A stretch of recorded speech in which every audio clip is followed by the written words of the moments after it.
वारकरी संप्रदायामध्ये अतिशय मानाचा असा आदिशक्ती संत मुक्ताबाई यांच्या पालखी सोहळ्याचे आज जालना जिल्ह्यात आगमन झाले। खानदेश, विदर्भ, मराठवाडा असा 6 जिल्ह्यांचा या पालखी सोहळ्याचा प्रवास आहे। महाराष्ट्रातील जे मानाचे पालखी सोहळे आहेत यामध्ये स्त्री संत म्हणून आदिशक्ती मुक्ताबाई यांच्या पालखी सोहळ्याचा मोठा मान आहे। महिलांची पालखी म्हणून या पालखीकडे पाहिले जाते। दरवर्षीप्रमाणे यावर्षीही महिला भाविकांची संख्या मोठ्या प्रमाणात असल्याचे पाहावयास मिळत आहे। 7 वर्ष वयापासून 70 वर्ष वयाचे भाविक भक्तांचा पालखीमध्ये सहभाग आहे। साधारणतः 1500 पेक्षा अधिक भाविक भक्त असलेल्या या पालखीचा 29 दिवसांचा प्रवास आहे। 250 किमीचा प्रवास पूर्ण झाला असून जालना, बीड, उस्मानाबाद आणि सोलापूर असा 400 किलोमीटरचा प्रवास करीत मुक्ताईची पालखी जोपर्यंत वाकडी येथे पोहोचत नाही तोपर्यंत बाकीच्या पालख्या तिथून प्रस्थान करत नाहीत। ज्यावेळेस मुक्ताबाईची पालखी वाकडी येथे पोहोचते त्यानंतर सर्व पालख्या पंढरपूरला प्रस्थान करतात। निर्मल वारी, हरितवारी, सुरक्षित वारी या ब्रीदवाक्याच्या अंतर्गत शासनाकडून यावर्षी पालखी सोहळ्यासाठी विविध सुविधा पुरवण्यात आल्या आहेत। यामध्ये आरोग्य, स्वच्छता, पिण्याच्या पाण्याची व्यवस्था तसेच मोबाईल, शौचालय, स्वच्छतागृह याची सुद्धा व्यवस्था शासनाच्या वतीने करण्यात आलेली आहे। असे विशेष स्वरूपात शासनाने लक्ष दिलेले आहे। या सोहळा मार्गावर ठिकठिकाणी भाविकांच्या वतीने चहा पाणी तसेच फराळाची व्यवस्था करण्यात आलेली आहे। पालखी बरोबर होय होय वारकरी पाहे पाहे रे पंढरी, आदिशक्ती श्री संत तापीतीर ते भीमातीर असा आमचा प्रवास आहे। आम्ही 14 तारखेला निघालेलो आहे आणि 19 दिवसांचा हा प्रवास आहे। आमच्या वारीमध्ये 29 दिवसाचा प्रवास आहे। आमच्या वारीमध्ये 1200 महिला आहेत आणि लहान मुली पण आमच्या वारीमध्ये चालत आहे। 7 वर्षाच्या मुलींपासून तर 70 वर्षाच्या महिलापर्यंत या वारीत सगळेजण आनंद घेतात। तुम्ही आम्ही खेळी मेळी गदारोळी आनंद। काय नाव तुमचं? माझं नाव योगिता सतीश चंद्र रोठे। मला सांगा की यावर्षी पाऊस कमी आहे, तुम्ही दिंडीने चाललेला आहात आणि पंढरपूरच्या वारीमध्ये अशी एक परंपरा आहे की पंढरपूरची वारी पंढरपूरमध्ये गेल्यानंतर सगळ्या वाऱ्या महाराष्ट्रामध्ये पाऊस होतो अशी एक आख्यायिका आहे, परंपरा आहे आणि दरवर्षी ते अनुभवायला मिळतं। यावर्षी पाऊस कमी आहे, पंढरपूरच्या विठुरायाकडे तुम्ही पाऊस पडण्यासाठी काय साकडं घालणार आहे? विठुरायाकडे आम्ही हे साकडं घालू की निसर्ग राजा पाऊस जोरदार हो, सर्व शेतकरी सुखी हो असे विठुराया चरणी आम्ही सर्व वारकरी साकडं घालणार आहे। तुमचं नाव सांगा? माझं नाव योगिता सतीश चंद्र रोठे, राहणार बुलढाणा, तालुका जिल्हा बुलढाणा। काय सांगणार, कधी प्रस्थान झाले आणि तुम्ही नव तरुण दिसताय? हो, काय भावना आहे तुमच्या? तापीतीर ते भीमातीर आई साहेबांचा पालखी सोहळा निघालेला आहे। 315 वर्षाची परंपरा आहे। अगदी बऱ्याच वर्षापासून आम्ही आई साहेबांसोबत चालतोय। या वर्षी बरेच काही तरुण मंडळी आज पालखी सोहळ्यामध्ये सामील झाले। त्याच्यामध्ये बऱ्याच काही पालखी सोहळे आहेत, बऱ्याच काही दिंड्या याच्यामध्ये सामील झाले आणि अनेक तरुण मंडळी याच्यामध्ये आली। मी इकडनं सुद्धा म्हणजे मुक्ताईनगर ते श्री क्षेत्र पंढरपूरपर्यंत आणि श्री क्षेत्र पंढरपूर ते मुक्ताईनगरपर्यंत एकूण दोन्हीकडून पायी वारी करत असतो। या सोहळ्यामध्ये गुरुवारी हरणेबाबा पालखी सोहळा प्रमुख आहेत।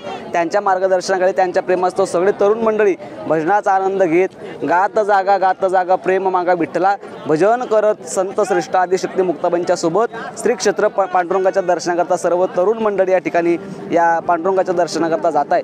वारी कोणासोबत केली पाहिजे तर संतांसोबत केली पाहिजे। का त्यांचे संगती गेले भक्तीने देखील भीमातीर, संतांच्या संगतीमध्ये वारी केली की त्यांच्या साधनेमध्ये आपली साधना समाविष्ट होते।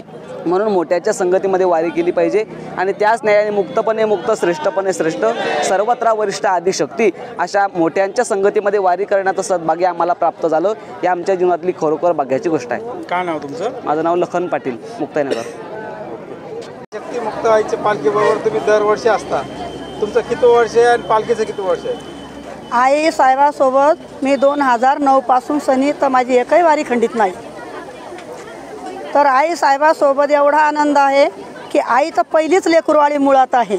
आई आहे म्हणून आपण सर्व जग आहे आणि 7 वर्षाच्या मुलापासनं तर 70 किंवा 75 वर्षापर्यंत वृद्ध वारकरी आमच्या दिंडीत सामील होतात आणि या दिंडीसोबत वारकरी काय पण फडकरी, कीर्तनकार, टाळकरी, विणेकरी, अजून सेवाधारी पण एवढे वारी आहेत की कोणी कोणाला त्रास देत नाही आणि कुणाला त्रास आहे दिला तरी कोणी एकमेकावर काही अन्याय म्हणून मानत नाही।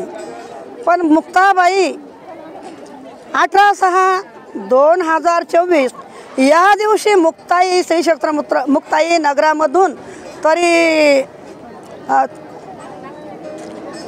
14/7/2024 या दिवशी पंढरपूर क्षेत्रात पोहोचणार आहे तापी तीर ते भीमातीर। तर आई साहेबाचा हरित वारी निर्मल वारी ही सर्व आनंदाने चालते आणि कुणालाही काही त्रास होत नाही। आणि आम्ही याच्याकरता या दिंडीमध्ये सामील होतो की सर्वांना सुख मिळावं, पाऊस मेघराजा वरसावं, शेतकऱ्यालाही आनंद व्हावं आणि शेतकऱ्याचा विजय झाला म्हणजे आपला सगळ्यांचा विजय होईल असं तरी आम्हाला वाटतं। काय नाव तुमचं? माझं नाव पार्वताबाई शिवाजी कन्नर, गाव गुम्मी, तालुका जिल्हा बुलढाणा। कधी झालेले, किती वारकरी आहेत आणि कधी निघाले तुम्ही? आदिशक्ती मुक्ताबाईंचा हा पालखी सोहळा महाराष्ट्रातील प्रमुख संतांमध्ये श्री संत म्हणून मानाचा अगदी हा महत्त्वाचा पालखी सोहळा आहे। श्री क्षेत्र मुक्तानगर येथून 18 जूनला या पालखी सोहळ्याचं प्रस्थान झालेलं आहे।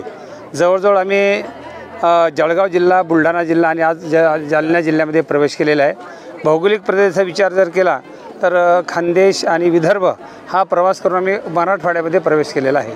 6 जिल्ह्याचा प्रवेश आहे आणि प्रवास आहे 6 जिल्ह्यामधून आणि 315 वर्षाची प्रदीर्घ परंपरा आहे।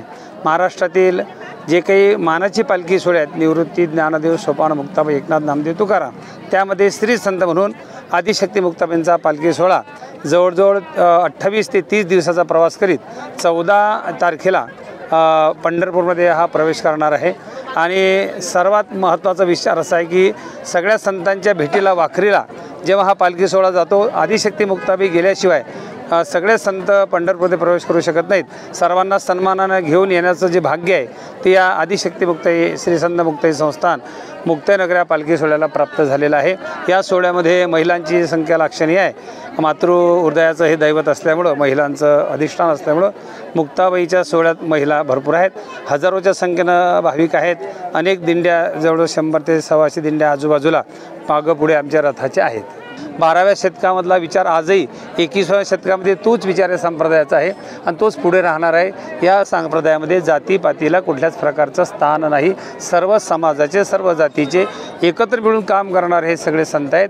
इथं त्या विचाराला अजिबात थारा नाही। महाराज तुमचं नाव सांगा? हरिभक्तीपरायण रवींद्र महाराज हरणे, श्री संत मुक्ताई पालखी सोहळा, श्री क्षेत्र मुक्तानगर, जिल्हा जळगाव। धन्यवाद महाराज। लोकनायक न्यूज